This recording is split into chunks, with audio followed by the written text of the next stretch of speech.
Hi, guys. Welcome back to the Purposeful Wisdom Podcast. It is yours truly, Dawn Christine. Thank you guys so much for being here. Don't forget to hit that little subscribe button. Help me grow this channel. It is all about mental, emotional, and physical well-being. You have many tools for your toolboxes. I provide the best of the best on this platform, and today is no different. I have with me the pleasure of introducing Dr. Kymberli Boynton today. Kymberli is a versatile professional based out in Southern California. She embodies the spirit of accomplishment. As a psychologist, entrepreneur, mother of three, life coach, CEO, publisher of Innergy Magazine, and TV personality, she is dedicated to promoting well-being and positive change. With over 15 years in the mental health field, Kymberli offers tailored support to clients, creating safe spaces for expression, particularly for adolescents and children. She holds certifications in hypnotherapy, life coaching, NLP, and law of attraction, reflecting her holistic approach to care. Her experience spans nonprofit and private practice settings, addressing diverse challenges from trauma to identity concerns. As a former teacher and principal, Kymberli values education and supports adolescents in their goals. Her entrepreneurial ventures, including Serenity Wellness Center and Serenity Wellness Magazine, focus on holistic wellness. She is involved in several nonprofit organizations promoting cultural understanding. Kymberli's diverse roles reflect her commitment to empowering individuals for a healthier, happier life. Her work emphasizes self-love, empowerment, and holistic well-being, making a positive impact on lives. Thank you so much for being here. Thank you, Dawn, for having me. That was pretty great. Who wrote that? It made me sound so important. I was like, oh wow, that's a lot. Listen, we all are important. We all have a purpose here. And, I think, and for those of you, you guys know me watching, I love to talk to my guests off camera. And I mean, this is my new BFF, you guys. Like, we are so like-minded. Yep. And honestly, in the middle of all of this, I decided to go a different route with Kymberli today because we really are passionate about kids. Yes. And, for my viewers that know, I have a book coming out. By the time they actually get this recording, it'll be out for months, but it is what it is. Radiant You, I am so passionate about this project because I want to help impact tweens and teen girls with self-esteem, self-love. And I know, Kymberli, you are so passionate about this, and that's why the magazine was brought into life. And, I just would love to start there from you. So what made you go from obviously, being a principal, and you did like this full circle, but it always involved children. Yes. What brought the passion from this? So I started out in the performing arts field. I've been performing since I was 3 years old. I've been professionally trained, and I was an only child. So for me, I only had myself to communicate with. I came from a real strict cultural background. My family's from Guam, and so we have the Pacific Islander culture. So being by myself, I really didn't have an outlet.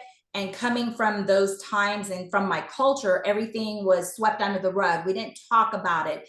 I couldn't voice my opinion. Everything was about respect. So I wasn't allowed to really say what I felt. And so I kind of challenged all that into my performing arts. So being an only child, I spent a lot of time in my bedroom with teddy bears and dolls and everything as my audience, and I would talk to them. And so I'd perform for them and everything else. And so going through the performing arts field, I always knew like I wanted to work with people and work with kids. And I think maybe it's because I was an only child, so I didn't have any other kids, whatever. So I think that's what kind of sparked it. And so from there, when I went to school, I did my AA in journalism just because my grandparents were always like, I just wanted to dance. For me, that was my biggest thing, was perform. And that wasn't acceptable in the culture because my mom was a lawyer, my aunt was a chiropractor. So dancing was not a profession in their eyes, and they kept pushing me towards journalism. And I'd sit there every single night on the couch with my grandparents, and you're going to be like Connie Chung, you're going to be like Dan Rather, that's going to be you on TV. And I'm like, in my mind, like, that has nothing to do with dance and performing, but okay. So I did. I went to journalism. Well, with journalism, I found, because I was a good writer, but that wasn't my passion. But I discovered in my journalism class, they had an opening for the school paper for the entertainment page. So I was like, oh, I can combine my entertainment and writing. I'm like, okay. So I did that. And so I loved it. I loved writing. From that door opened into, I opened up my first performing arts school, started teaching, and I love the teaching aspect of it. So went back to school, did that so I can be a teacher, started teaching, loved it. And then somewhere along the way, I thought it'd be a good idea to keep going up the ladder and become this principal of a school. And I taught at like my daughter's school, because my biggest thing for me, and you can probably attest to this, having girls of your own, I wanted to be there for my girls, especially having girls. I wanted to make sure that I was home when they were home. And so that way there was no room for, anything, to happen to them. Because, we want to protect our girls. Boys are a little bit more like, okay, you can give them like I have one of those too. yeah, same. And so that was what I wanted to do. I figured, well, if I'm teaching, I'm having the same off hours as the girls, I'm having the same holidays with them. And so I taught at the girls' school for a lot of years and then became a principal. That was not the best route to go, because there was more drama behind the scenes with the teachers and there even was with the kids. So I actually left the principal role, went back to teaching, retired from that, and then went into college admissions. And from college admissions, trying to really dive into why these kids want to come to college, what the purpose is for them to be there, and make sure that they, aren't coming into something where they really don't want to be there. Now they're stuck with these student loans, and, really educate them. So for me, it felt like psychology, because it was either I was going to be a psychologist or a bartender with half the stories that I heard. Yeah. Coming through my office. So it was like, okay, psychology it is. And so that's where every door just opened to another door, which led me here. So, I'm still in the entertainment industry, but I still have this. So I still have the love for helping people, especially like you said, our passion with the kids, the tweens, the young adults, this new generation, the Gen Zs and the Alphas, hands down are like my biggest passion. And I love working with them. Oh my, I couldn't agree more. And it's so beautiful how things just go full circle. You know what I'm saying? And it makes me curious, because I have even seen this in, my generation and my parents and their parents. And, I've studied a lot of like generational traumas and belief systems and things like that. Do you feel that it was more of a cultural thing for you versus how sometimes parents weren't able to do something, so they live vicariously through their children? Because I've seen a lot of that too, where it's like, this one was a doctor, so now you have to follow that generation of doctors and you have to follow this generation of lawyers. Why do you feel that it's more like a follow the leader or generational family name thing versus just having our kids just do what makes them truly happy? I think a lot of it comes from generation to generation. It's a learned behavior. So what our parents learned, they learned from our grandparents. So whereas again, for me, and for a lot of the patients that I work with within like specific cultures, it becomes a cultural / generational kind of a thing. Especially it's predominant in like the Asian cultures, the Pacific Islander cultures, like the Indian culture, like the real big cultures where you learn respect from like a young age. So it's considered disrespectful to tell your parent or your grandparent how you're truly feeling, because it's almost like, shaming, like you're putting shame on the family kind of a thing. Right. And so I know with my mom, for her, and it's funny because I didn't find this out until my mom and I really had a deep conversation about a month ago. And I got so many answers to my life that I never had growing up. It was just like these missing puzzle pieces that we finally were able to sit down and have this beautiful conversation that just gave me so much more clarity. And it clicked like, you know what? I never knew this. And so I was able to take what she had told me about her upbringing and how she was and why she treated me the way she did, and be able to see that within my patients, like, you know what, this happened to me. Did this happen to you? Do you think it's this? And they're like, oh my God, that is it.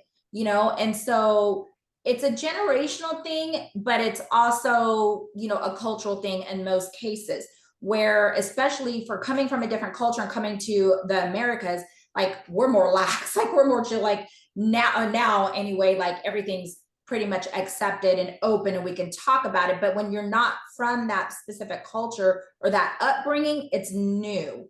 And so you kind of test the waters, but you can't test it at home still. So for me, that was what it was. And me, I took the good parts of my upbringing with my beliefs of I want my kids to have that open communication and teach them about diversity and teach them about, you know, everything, so that I would rather them come to me and experiment something with me versus trying it somewhere else and then, you know, something bad happened to them. So I think each of us take and have taken what we've learned from our parents, added our own stuff to it. But then there are some who didn't want to test those waters and just stayed with what they knew out of comfort. And then kind of maybe push that off onto their kids, like, well, you guys do it. You know, I'm still afraid to do it. So you try it and see how that works. You know, so I think that's really what a lot I've experienced and what I've seen, you know, working with different, you know, diversity in my patients too. And I can definitely agree with that, because I feel, you know, it's fear-based too, you Yes. know, scared to speak up, you know, but it makes me wonder, especially, you know, that I'm in the field of mental health as well, you know, Right. what this is doing to our children's psyches, where they, you know, on one hand, especially living in America, you know, half of us are saying, speak up, have boundaries, but speak your truth, speak how you feel. You know, effective communication. We have all these topics, all these names for things, right? So on one hand, we have professionals like ourselves saying, don't be afraid to speak your mind, own your truth, speak your mind. You can do it in a way where it's respectful.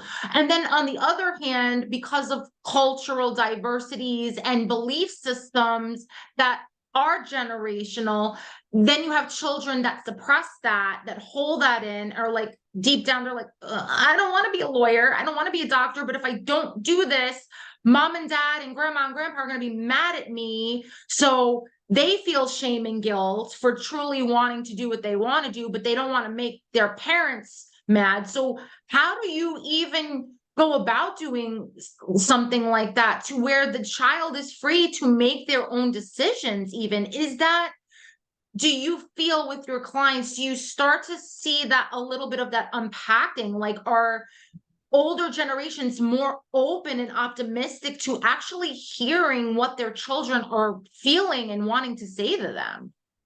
So there's definitely, I think we're definitely sending this generation mixed messages. And that's where I see that it's causing severe anxiety with them, because Yes. like you said, we're telling them, you know, be open, speak your mind, be this, you know, be that. But on the other end, when they do, we're like, oh no, too much, too much. No, you can't say that. Oh no, you got boundaries. And so they're confused. So it's like, but you just told me to do this, but now you're telling me, shame on me for doing it. So we're Right. sending mixed messages. And so now I've got all these kids that are coming because they got anxiety now because they don't know which way to go. And then you've got school that's like, oh no, we want to promote anti-bullying and we want you to come talk to us and this and the other. But when they do, there's no repercussions. It's like it's almost like it gets swept under the rug again. Absolutely. And so it's like, well, what was the purpose of doing it? And so I see this so much and it irritates me, because social media and media itself is just out there saying, oh no, the need for this, that, and the other. Okay, well, we're trying to provide this need, but yet you guys are shutting it all down. So Right. stop sending the mixed messages. And so that's why I feel that therapy is really important, because not only do the kids need the help, but the parents need that help too. Because Yes. what I've noticed is the moms tend to be more open, where the dads are more the reserved ones. They're still trying to stick to their guns, especially if it comes to a pronoun issue or transgender issue. The moms are more open, where the dads are like, no, you were this, you were born this, that's how it's going to be. And they're more closed-minded. Not everybody, but the ones I've worked with within the last year are more. So it's my job to come in and say, okay, I understand, your upbringing, where you're coming from and your cultural thing, whatever, but ultimately this is your child.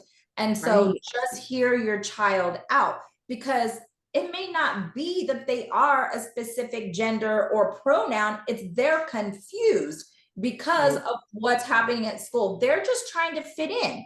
They don't know where they belong anymore. Where when we Right. were growing up, we had, the popular kids, the cheerleaders, the jocks, the skaters, the this, the that. And now Right. there's so many different things. And what I've narrowed it down to is they're doing the same thing. So whereas you have, like, and I say this in all seriousness, you have your group of unicorns, you have your group of cars, you have your group of cats, things like that. It's Right. no different than what we had in our school with our cliques. It's just finding where they belong.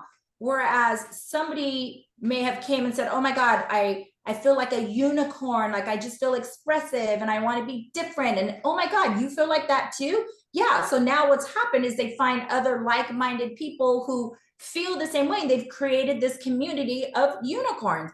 And Right. funny, I kept using that as an example. And I actually went to Phoenix for an event, and there was a group of, it was a networking event, and there's a group of people walking around with the unicorn, headbands. And so I was like, oh, what's the significance with the unicorn? And it was called Unicorn University. And I said, oh, what is that? And it was for entrepreneurs of diversity, being a unicorn, Beautiful. being that different. And I thought, wow, I was just kidding this whole time, using a That's unicorn as an example, amazing. but it was amazing. And I was like, and they were just a group of regular people that got along no matter what race they were, title they were, gender they were all entrepreneurs supporting each other. Why can't we just do that? You don't have Bingo. to be a unicorn to do that. Just be you. But it's Right. you just seems to not be accepted anymore, and I don't understand that. I think it's pure out bullshit, and I could Oh say that yeah. on my platform because it's mine. The way I am raising my kids, number one, hands down, people that know me know this to be so about me. Love is love to me. Absolutely. Okay. Yes. And anybody, it is not, I almost feel, and it may get, people may take this as political, but it is what it is. I feel that people are so busy in other people's business that they're not focused on them, and things that are new or different outside of comfort zones is fear-based because they fear what they don't understand. Now, Correct. if someone chooses to be a unicorn or to have a different pronoun, how is that harming you? It's not. Exactly. It's not. It's not, in my opinion, my respected opinion, it's not. I think that anybody in this world should be freely accepted for who they are, and be themselves. Because again, it goes back to, on one hand, we're telling people, be yourself, be authentically you, but with conditions. That's the fine print. So Yes. if it's not acceptable Yep. in society, there's that little asterisk with conditions. And I feel it's the same way with how we're raising our kids. I get there's a cultural belief, I get there's a generational belief, but to me, as a mom that is letting their children discover who they are in all ways, what they like, I don't like, I've let the reins go. My job is to keep them alive, keep them Yep. fed, keep them safe. How Yep. they get there, how they discover who they are, that's on them. That is not for me to hold in the reins. My Absolutely. personal, what I'm doing, I'm not going to tell my kids who to be, what to be. They need to figure that out for themselves. As long as they're safe, they're not harming anyone Yep. doing it. Great. I kept you alive all these years. You were fed, you had a household, you had a roof over your head. You know, my job will always be there, but now you have to fly on your own and figure your shit Yes. out on your own. I am And not for here to you. control your life. Absolutely. And I only wish other parents could be that open-minded, because what tends to happen is that resentment forms with kids. And I see this to be true with when I was a young girl. When you have to, abide and be so limited and feel like you're confined in a box and you can't fly, that does something to your psyche. That Yes. does something to your own mindset. You start to feel limited because Yes. it was the reins were taken in. So now you think limited, and now you feel you can't do anything, and it's to please others. But at the end of the day, they're not living for other people. You're living for you in your life. So at the end of the day, people just need to mind the damn business and let Yes. people live and Yes. explore. And as long as you are not harming anyone in the process, everyone should be free to do what they want to do on this planet. That is No, just I my belief. absolutely agree.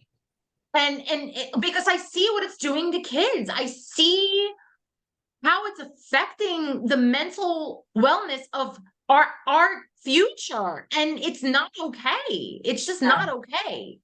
So tell me what we can do as a community, as a society. I know you have the magazine, and I want to touch on that too, because I think that is so crucial to spreading the word about what you're trying to accomplish. What can we do as parents, as school teachers, as counselors, as anyone that supports adolescents here? What can we do to really love without conditions? Honestly, listen, validate their feelings. If you are honest with the kids, and I'm real with my kids when they come in, as my clients, I tell them right off the bat, I don't understand what pronoun you just said, or what that means, but let's figure it out together, and I just want to hear it. And they respect that. I've had people come in and they're like, oh, I identify as a they them. In my mind, yeah, I see one person, so it's a little hard to get used to talking to one person and saying you when you're supposed to say you guys or whatever the pronoun is.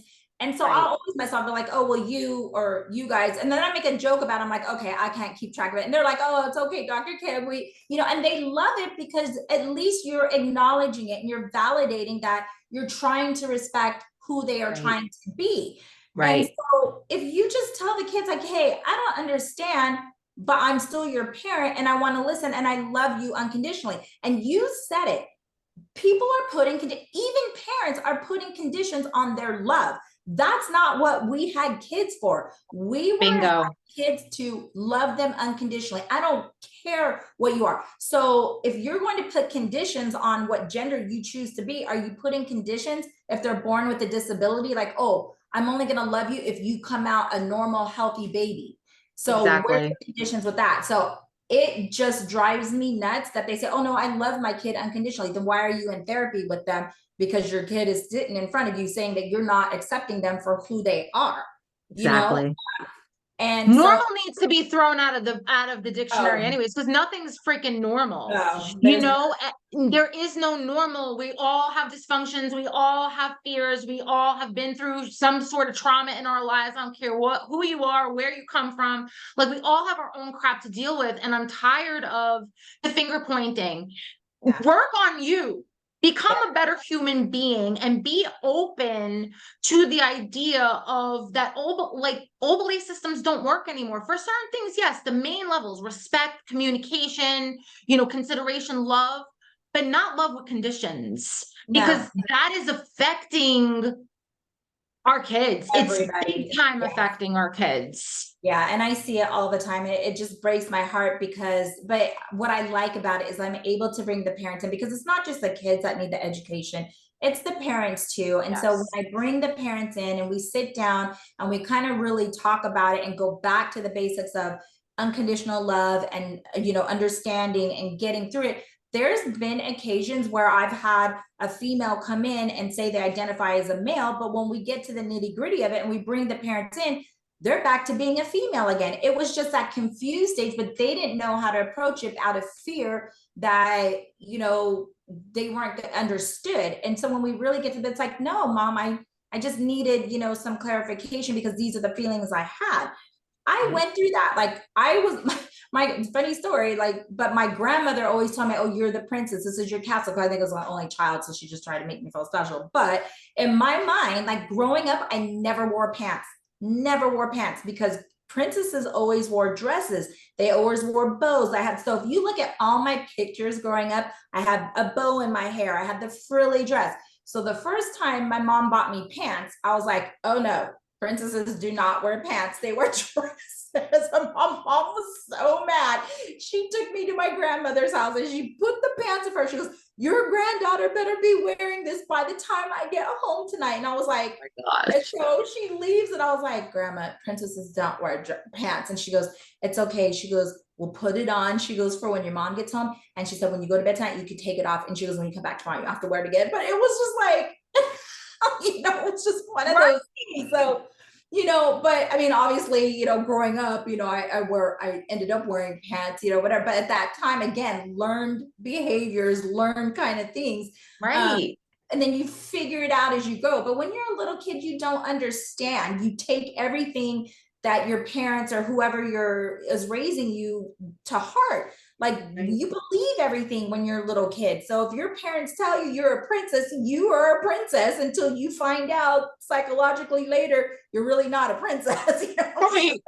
Right. And that's the thing, I know, especially with my background, especially adolescent children, young children, Yes. they're absorbing everything. Everything. Their crucial years are between 2 and 4 years old. Oh, That's yeah. really when they're like sponges and they're, they may not be able to verbally communicate effectively to an adult, but they're taking in everything because it's not just verbal, it's sound, it's how the words are being enunciated. So they're watching, they're observing, they're taking tone into effect. Like Oh, you yeah. can say something, yes, hi, and then, no, they observe, they know tone, they know, they're putting two and two together, and their belief system is forming at such a young age. And because it is the foundation of how that child is raised as they're getting older, what they believe in. Are they confident in themselves? Are they secure in who they are?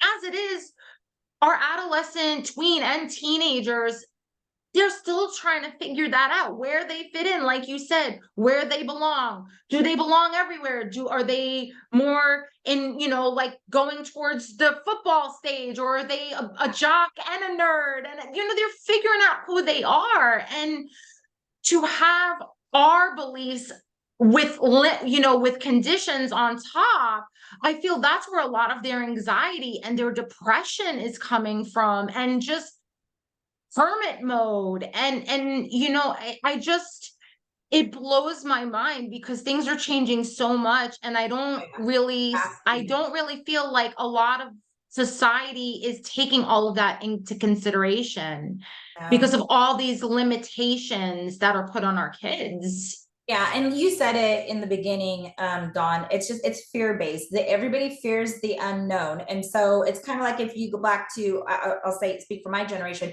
going back to me growing up when you had to have that sex talk with your kid, it was an uncomfortable thing because they didn't know, like my grandparents didn't know how to do it. So I grew up learning sex like the birds and the bees. To this day, I just had a conversation with my best friend like a month ago, like, the hell does that even mean? What does a bird and a bee have to do with sex? Like, but I grew up thinking it was called the birds and the bees. And my mom never had that conversation with me. So I'll be honest, like I had my son at 16. So had somebody had that conversation with me without the birds and the bees, whatever that hell that meant, to this day, I don't even know the significance of it, I probably would not have had a kid at 16. So because they fear talking about things that they don't, not that they don't know about, but that might put them in an uncomfortable position, they don't talk about it, or they call it something else.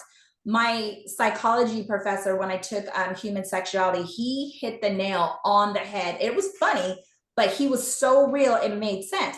One of the things he said was when kids are growing up, from the time they're little, he was like, what do you call, this? And everybody's like, an elbow. Well, what do you call these? Fingers. Okay. What do you call this? Your nose.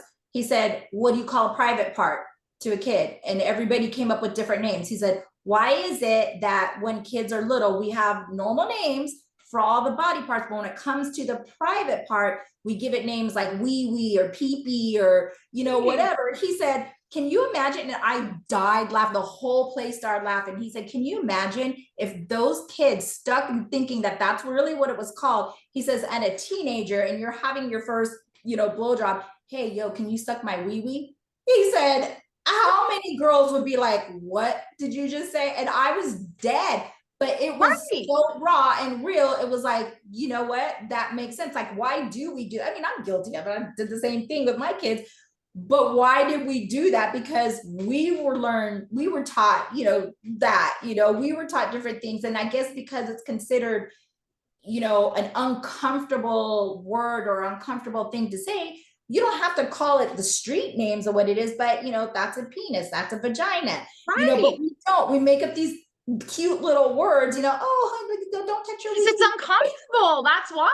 Because people are uncomfortable. And it's like, you're a grown ass Yes. person. You're not like, just call it what it is, so that especially your children growing up learn. Because at the end of the day, I know when I was in school, you heard every other term Oh for what yeah. they were on the school bus than what it actually was. So Yeah. having that uncomfortable talk with your kids, I mean, I got a book. I was just like, here you go. Like, that's how I learned about my body and like what was going through with me. Like, I didn't have a talk with my mom or, any of my family about like, you're a female and your boobs are going to grow and you're going to get your period and you're able to have kids. And it was, here's a book, here you go. So at least I had something like, but it's Right. like trying to figure this out at like 12 years old. I'm like, I had questions and they were never, I had to figure it out, Yeah. And that's what they're leaving there. A lot of people are leaving it to the schools to teach that stuff. And so they still have the sex education, but they're doing it at a younger age, which they're, and without getting into politics of it, but a lot of people are protesting learning it at a younger age. Like, we learned it in 6th grade, where now they're trying to push it in 3rd and 4th. Why not?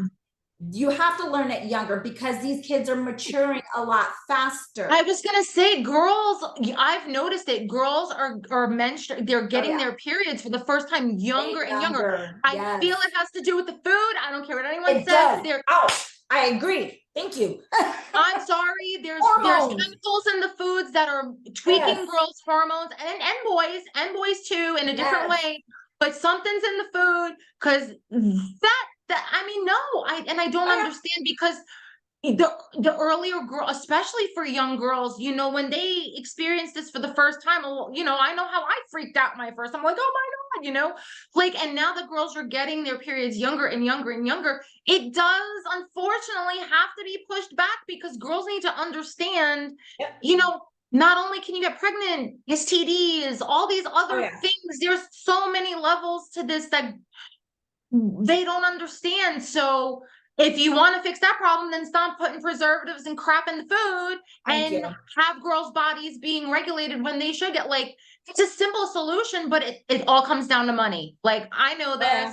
It's all a money funnel. I get it. But so you can't have one without the other. So we have to educate them because their bodies are changing younger and younger. What are we supposed to do? And they're learning things because they have access to stuff that we didn't have growing up a lot quicker. This generation is instant gratification. Right here. Yes. The difference between us and them is the fact that when we didn't have the technology back then. So when we were in school and we hear something we don't know about, we didn't have the internet access. So what did? We either looked it up in an encyclopedia, a dictionary, we went to somebody we knew and we took at face value what they said. And if somebody else didn't know about it, we just let it go because we're like, okay, well, nobody knows, whatever. We didn't dwell on it.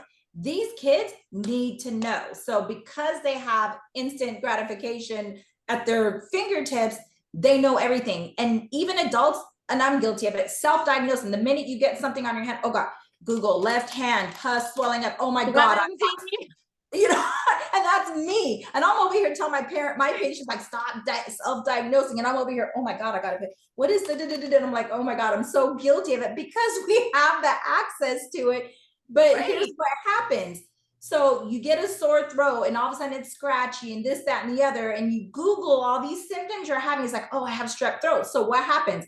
Your voice is hoarse. Your friend calls you like, oh, what's wrong with your voice? Oh, I have strep throat. How do you know you have strep throat? You just Googled it and think you have it, but you're just self-diagnosed.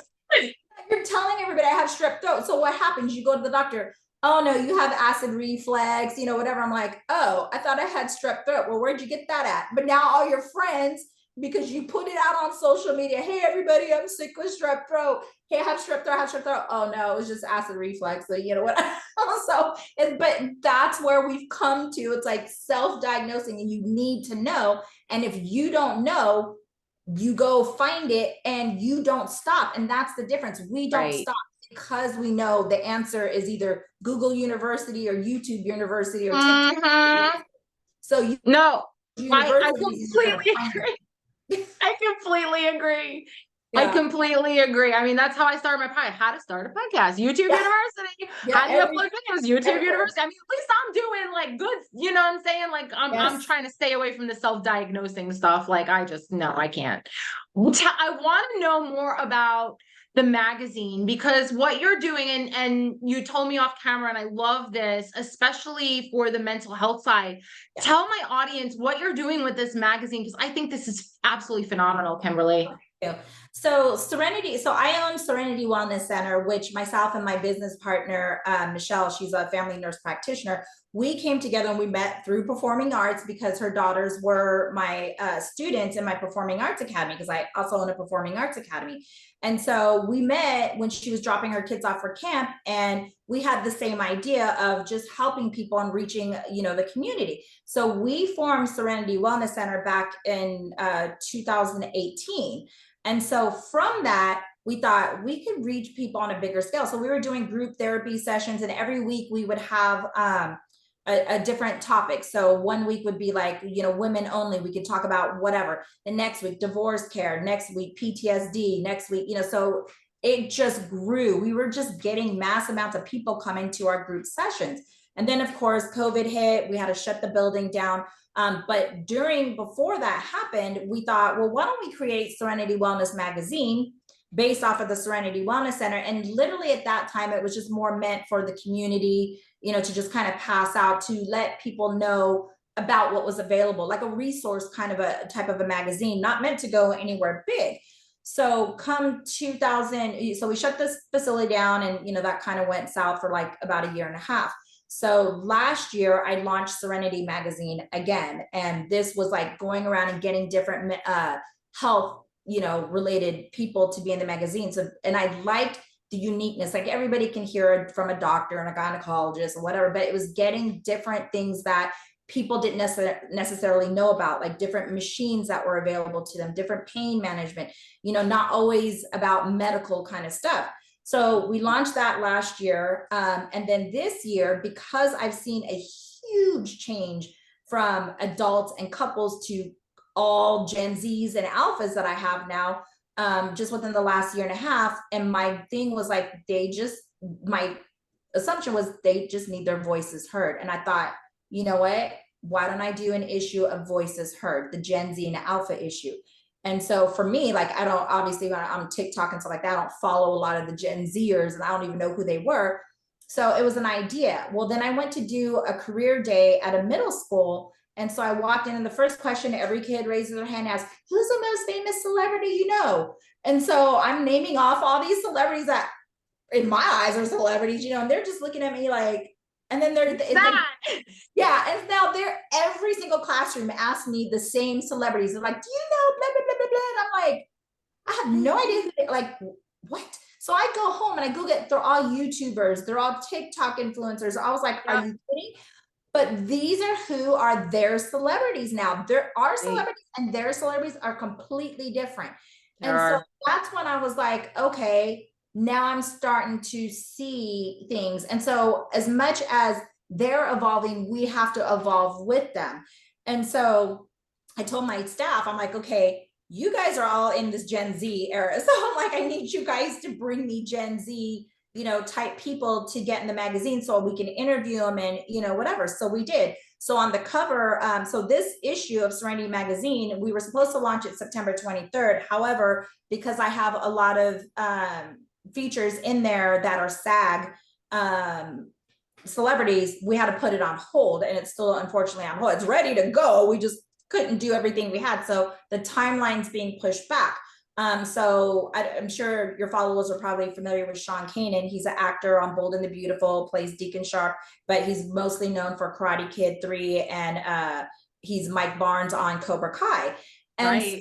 so he and I have a TV show that we're doing together, Keeping It Real with Kim, which is just this, like the focus on the Gen Z and the alphas and getting their voices heard. But he's also in the magazine, in the back cover of it. And so Sean was like, hey, and my PR was like, so when I hear Serenity Wellness Magazine, we think more yoga, serenity, zenful kind of stuff. Whereas this one, this issue, One Love Fits All, I mean, sorry, that's the third issue, Voices Heard, is more the edgy, because we're getting the Gen Zers and alphas. He said, what about, because Sean and I both have the same direction of targeting the kids, like their inner badass, their inner child, you know, Yes. self, with the energy of, you know, love, self-love, or whatever. He goes, what about Innergy Magazine, like inner and energy combined? I was like, that's awesome. It's more hip, it's more, you know, edgy. We changed the colors, we changed, you know, Badass. yeah. And so, and that was the whole reason around everything, because his thing is, you know, challenging your inner badass. That's his, you know, thing. So I was like, I love it. And so Sean is going to kick off the cover of the first issue of Innergy Magazine, and it's going to be The Battle Begins, which was a play on words. So I tailored this whole thing because I moved it back. The next issue was supposed to be One Love Fits All, which is breaking that stereotypical mold of you have to be skinny to be a model, young to be a pageant queen, you know, things like that. But I moved it to tailor this next issue, The Battle Begins, around Sean. And it's that play on words where he's Mike Barnes, Cobra Kai, The Battle Begins. So people are thinking like, oh, Cobra Kai kind of stuff. But really the magazine is battling what? People are battling cancer, battling depression, battling anything. So this magazine is about the battle begins on what people are battling. But in every single magazine, I've devoted a teen section for it. So it's going to have the teen talk section, so that the teens don't get lost and the Gen Zers and the alphas don't get lost. So with this magazine that we have coming out, on cover, we have Rachel Pizzolatto, amazing, under 21 years old. She's already like, she's 6'1". She's a supermodel. She's a major influencer, inventor. She's on Mythbusters Junior. She's scientifically just a brainiac, but she was bullied for her height growing up and the fact that she was that nerdy kind of girl. So she took all that and transformed it into, now look at me, I'm an elite model. I represent guests. For her. You know, whatever. So we're not trying to necessarily put the victims in the magazine with the, oh, woe is me mentality. We want to show, hey, I was like you. I was bullied for my height. I was bullied for being overweight, but look at me now. I have Kid Bandit, pro wrestler, Filipino male, transitioned into a female. She's huge. Awesome. You know, Presley Tennant, country singer, Colt Reed, son of Greg Reed, who's the multi-million-dollar motivational speaker up there with Les Brown, Tony Robbins. Right. So, and his challenge, Colt's challenge at 12 years old is he doesn't know how to be friends with 12 years old because he grew up with these parents who are big motivational speakers and it hangs around with the mature adults. So his mature level's up here and 11-year-olds are down here. So his struggle is, I honestly don't know how to be friends with an 11-year-old because they irritate me, you know, which I wish we all had. That was our biggest battle, you know. So, you know, they're going to be on stage. We're having a weekend summit in February, which we're going to have them on stage. We're bringing in guest speakers, you know, and, you know, other influencers like yourself that are targeting, you know, getting that word out. And for me, I felt to have all the platforms, have my mental health facility, have a TV show, have a magazine, and have a summit, because now I'm not just sitting for an hour every day with the same people every week. I'm reaching a bigger platform. And when I felt like I had, the only thing I'm missing is the podcast, but then that's why we have you guys, you know, just be on there and talk about it, not have to add something else. And even the Performance Academy, you know, so it's all in sync with each other, reaching on a bigger scale to help these kids and people overall. Because again, it's not just the kids, it's the parents that need help understanding the kids. So once we have that bridge, you know, that was built communication wise from the adult to the child, now you're living a little bit more in harmony, you know, versus that hit and miss kind of a thing. So that's where I completely agree with that, you know, and it, like, my spidey brain's going too. You know, I really feel that if both, you know, the older generation and now the Gen Zers and whatever they're calling themselves, because I'm still learning myself, we can learn from each other. Absolutely. You know what I mean? I really Absolutely. feel, because here's the deal, and I see this as a fellow entrepreneur. You know, I've been doing my podcast for a few months now, but these younger generations, they have it figured out. They know how to, you know, advertise themselves. They're super smart on technology. I mean, they go viral on TikTok and all this other stuff. Like, these are things that we can learn from. Yep. Like that generation, that generation can teach the older generation, you know, the millennials. I think that's what we're called. I don't know, the people in their 40s. I think I'm a millennial. I don't know. You know, and then older generations, just because it is about community. And, you know, I feel that oftentimes, especially in that old belief system and way of thinking, oh, you know, the kids are supposed to learn from the adults. We're the ones that teach, but they're human beings too, and they have a lot to teach us. Oh yeah, more about even being more optimistic and more open-minded and not so closed off. So if we all just take a step back and learn from each other, this could be very harmonizing. This could be a very harmonizing world to live in, where we see our children as people too, that we are not this. Yes, we are a mom and dad, but title, I've always said this, title does not equal entitlement. You know, just because you're a mom, a dad, a public, you know, a person of authority in a child's life does not dehumanize the child. They are a person too, with feelings. They have a right to be self-expressive of those feelings without being harmed or judged or loved with conditions. So if we all just took a step back and learned from each other, how cool would this world be? How harmonizing, where we would better understand our children. Our children have the possibility to better understand us, of a place of where we're coming from, and we work on it together, and we evolve together with all these different generations. I know. Hands down, absolutely agree. And it's funny because I do learn from my kids. And if you need to know anything, you go ask a 5-year-old and they will tell you exactly how to use TikTok. One of my main questions I always ask when I do an interview with my magazine is, if you could reverse mentor your parent, what would it be? And it's amazing the answers they come up with. And some of them will say technology. Oh, I need to show my mom how to be more technical, you know, on social media. A lot of them will say, and it's amazing, and it hits my heart. And when the parents hear it and they read it, they're like, oh my God. A lot of my kids are saying they would reverse mentor their parents on how to self-love.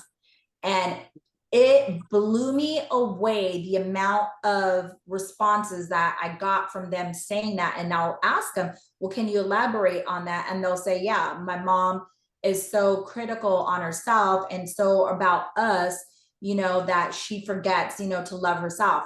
So the biggest response I get is teaching their parents self-love, forgiving themselves. And it's funny because these kids, instead of being selfish, like saying, oh, well, I need to reverse mentor them on how to take care of me and how to get, they're not about themselves. They're about their parents. And the parents aren't seeing this. And so when the parent hears this and and they read this article, the parents are crying. They're like, I never knew this. And it's like, because you never took the time to listen to your child. You know, they're not selfish. A lot of people of the other generations are saying this generation is selfish. They're only selfish because they don't have a choice, because they're looking out for them, which we're promoting self-care, self-love, self-worth, you know, where we, you know, I don't know about you, but I know for me growing up, I felt guilty if I was, you know, self-caring, you know, going out to buy, and that hindered me. I would go out and buy everything for everybody, spend all my money on everybody else, my friends, my kids, my family, everybody. But when it came to like, oh, this is really cute, I want, oh, maybe no, you know, I shouldn't, because then I could really buy something else. So I was neglecting myself and feeling guilty. And when people were telling me, oh no, go get a massage, here's a massage, you go get a massage, you go do that. And so now that we're promoting this with the kids, they're taking it. And it's not a selfish act. It's selfish because we grew up thinking it was selfish, putting us first. That was considered vanity or And my mother, I think I told you off camera, we had an amazing bond and talk for the first time. I'm 54 years old. So 54 years later. You're gonna like it. Oh, thank you. Yeah. 54 years later, we had this amazing talk. And one of my biggest things that used to hurt me as a kid growing up was she never complimented me. Like she always complimented my cousins or my cousin, because I only have one cousin and she's beautiful, but it was always like, oh, my beautiful niece. And she'd post stuff on Facebook, oh, my beautiful niece. And I remember one time she even went to one of her friends' daughter's musical or choir concert or something, like, oh my God, my friend's daughter has a beautiful voice. I've been singing for 54 years. I'm like, you never said that to me. And these are things I never expressed to her until a month ago. I have my whole YouTube channel with all my singing stuff. My mom's never been to any of my performances, never been to any of my musical stuff, never been to anything. So I was showing her something on YouTube one day on my channel, and she goes, oh, what are all those other videos? I said, that's all my singing stuff from college. Oh, can I watch them?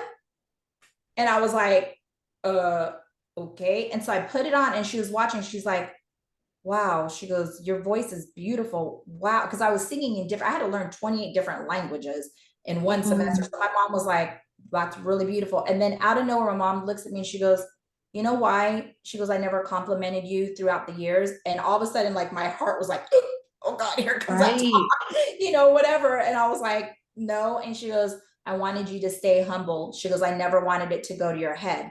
And I was like, Mom, like it would have never gone to my head. And my mom gave me a look. And I said, okay, I've been in this field since I was younger. So yeah, maybe in my 20s doing a Paula Abdul video kind of went to my head, but I was in my 20s, like who didn't? And I said, but Mom, I'm 54 years old. I'm like, I'm humble. And everybody that knows me knows I hate when people say Dr. Kim. My kids, I don't care. They're like, oh, Dr. Kim, because it's cute. But when an adult's like, oh, Dr. Kymberli, it feels so weird because I'm not, then you said it yourself, title doesn't mean entitlement. And I hate titles. I hate it. And that's why I think even in the beginning, when you were saying all this, I'm like, no, I'm just me, because I am just me. And hence why my show is Keeping It Real with Kim. I don't care what title I have. I have 50 million titles. I don't care. I want to be known to be me. I'm just Kim. I'm just Kymberli. I don't need the doctor title. I don't need the pastor title. I don't need all those other titles I have. I just want to be me. And it makes me closer to the kids because I can relate to them.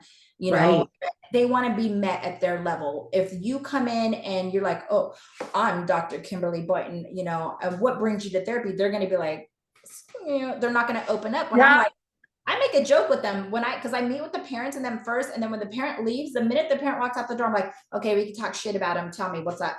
And they're like, they just start busting up laughing. And they're like, oh my, and I kid you not, Dawn, in like 5 minutes, they're just telling me all kinds of their stuff. But it's because I meet them at their level. Whereas when I come home, and it took me a minute to figure out half the words they were saying because they got their own little language. But it's funny because I'll come home and I'll tell my kids, I'm like, oh, that's cringe. They're like, Mom, that's ugly. Don't say that. I'm like, but that's what my kids say. Okay, Mom, don't keep it with I know. Yeah. No, I get it. I don't even try to understand my kids' language. I'm like, and they say something, I'm like, what's that? And they're like, you don't know what that is. I'm like, no, I don't. Like, I don't talk that way, and that's okay. But no, I'm like, is that a TikTok thing? Is that a YouTube thing? Yeah, like, it's all TikTok. Everything's TikTok.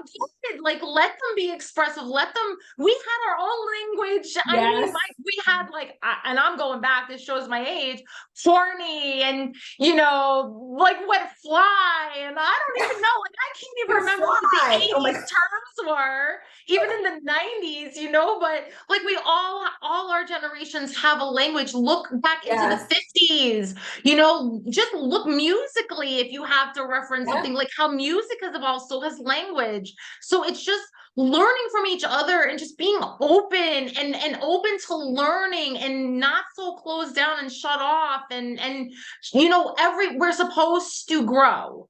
We're not supposed to stay stagnant. If we can learn from our children, and our children can learn from us, what a deeper bond we Absolutely. would have with our children, with other children that we understand. Like, how cool would, teachers, principals, whoever, we don't have to come at this figure of authority in every single way. Just, it's a baseline. We've been there, so let's teach them, let's learn from them and Right. try and understand them, so this way we can have better communication, because all it's doing is it's mentally affecting on all levels. Yes. Adults, because the parents are trying to figure out how to reach their kids, the kids are trying to figure out who they are, how to make their parents understand how they're feeling. We need to just sit back and listen. You said it, like, we need to just Absolutely. sit back and listen. Just listen. And it's okay Oh, to not understand. And so that would be my advice to everybody, all you listeners out there, just listen. If you don't understand, it's okay. Tell right. them, be honest. Like, I don't understand, but we'll learn together. And that's all they want to hear. That's all anybody wants to hear. I don't care if you're an adult speaking to adult. If you and I were talking about something that I honestly did not understand, I would say, you know what? I don't know the answer to that, but you know what? Let's find out together. And I'm willing to learn. I literally questioned myself about a year ago. Like, I don't understand this. I didn't go to school to learn about these generations. And so I started thinking, like, am I even qualified even to work with these kids? But it was like, okay, what happens? You go to Google University, you go to class, and you go to this. So you're constantly educating yourself, because it's not going to change. This generation is what it is. The alpha generation is going to be what it is, and it's only going to evolve. And what happens with evolution, we learn from it. So if you Exactly. don't know, educate yourself. That's a bond you can do with your kid, is, Right, go to I the don't know, source. let's do it together. Right. I mean, and I would even take it a step further. And before you even go to Google University, ask your child. Yeah. Okay, so what is a unicorn? Like, if they come to you and they're like, "Oh, I'm a unicorn." Well, what is that? I'm not familiar with that term. Can you teach me what that is? Because I'm interested. I'm curious of Yes. what that is. Or if you hear a term, well, your kids know. Go to the child and truly bond with them. Have that moment where you're learning from your child all the slang, all the terms, all the pronouns, like everything, because whether you like it or not, it's here. So you really have this, an obligation, I feel, to learn and grow. You may not agree with it, everyone has the right to their opinions, and everyone should respect everyone's Yes. opinion. Believe That's me, the key word. That's that's the the key thing word. that it should be. No one should have the right to force any type of belief on anyone else. And I want to make that perfectly clear. But at the same time, people also need to respect how an individual Absolutely. feels and not try to manipulate the situation. There should be a level of respect there. So, and just learn from your child, grow with your child, ask the tough questions, Yes. be that point of contact, so that you build a stronger bond with your child, that they understand you are on their side, you are here as a team player Right. to help them grow and evolve, and not throw in your own belief system to manipulate how they're growing up. That's just Yep. And here's the thing to opinion. add to that, right? Here's the thing to add to this is, if you aren't doing it, somebody else is, and you don't know what information they're getting. It could be completely Right. wrong. And now your child has started out one way, and because you didn't care to hear, they got it from somewhere else. And now you had that opportunity to help them figure it out, but now somebody else did, and now you've lost them, because they're Right. going with the person that's listening to them. And usually the ones they go to aren't the ones you want them to go to. Now the parents are like, oh, they're hanging out with the wrong crowd, but you push them to that wrong crowd, because Right. they don't get it from their parent, or the ones that are, the ones that they look to get that information from. They are going to find it from somebody else, and chances are it's not going to be the right information. And Right. now they've developed their own way of thinking, and now they're not going to come back to you. They're going to keep going to whoever it is, and that's where these communities form. Lastly, just real quick, I had a patient come to me, and he was from the Asian descent, and he was a teenager, and he came in and he said, I identify as a Ferrari. I was like, oh, okay. I was like, that's a new one. I'm like, that's cool. I'm like, because why? And he's like, well, we're exotic. Oh, in my mind, I heard because you're a different ethnicity and you didn't know where you fit in, you know, whatever. That was what my assumption was. And I nailed it. And he was like, yeah, because he's predominantly in a white school. And so he's considered, you know, of a different ethnicity. So he has created, along with his group of buddies that are the same, you know, ethnicity, their different exotic cars. So they're not doing anything different than the football players hanging out with the football players, the cheerleaders hanging out with the cheer. Those are cheerleaders. Those are whatever. Whereas before they had those clubs, you know, the Pacific Islander club, the Asian clubs, you know, the African American clubs, whatever it was. But now, because it's like not politically correct or whatever it is, and they're getting misinformation, they're now creating, well, we're they're exotic clubs. So I'm a Ferrari, you're this, you're that. It's no different than what we did growing up, trying to figure out where we fit in, you know. And it's sad. Isn't harming anybody. That would be my next question. Who is that harming by letting him call himself a Ferrari? Yeah, I'm like, cool. He's still him. Yeah. He's just he's making it known, I'm different. Yes, I realize I'm different. I'm exotic. They're different. Yep. I love it. I was like, oh, so do you like go fast? I'm like, you know, what color are you? Like, I go with it. And then they get excited because they're talking about it. And then that's when they break down and they're like, well, you know, we're not really a car. I'm like, well, yeah, obviously. He's like, but these are the reasons why. And so when he broke it down, just like with the unicorn, you know, thing or whatever, I'm like, it makes sense. But because everybody's so big on labeling every single thing, it's like, why can't we just be living in this melting pot of diversity? But it can't, for whatever reason. Like I said, it's just a lot of mixed messages.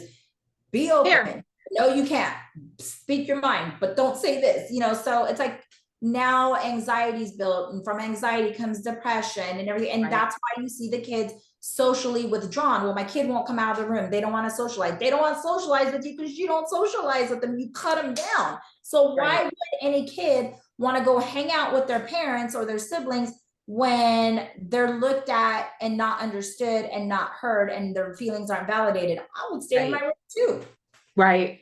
Trust me, it's hard enough getting my kids to come out of their rooms, and I have a close relationship with them because they're tweens and teenagers, and they're friends, right? And they're on YouTube themselves or TikTok, and they're making videos. And then I have another one that's with his friends video gaming. Like those are what teens and tweens do. Like, I get it. I'm like, it's not cool anymore. Okay, I respect that. Hey, at least they're doing that, and they're in your house, and you know what they're doing versus being out somewhere else, and like you have no idea what they're doing. So mental health is so important.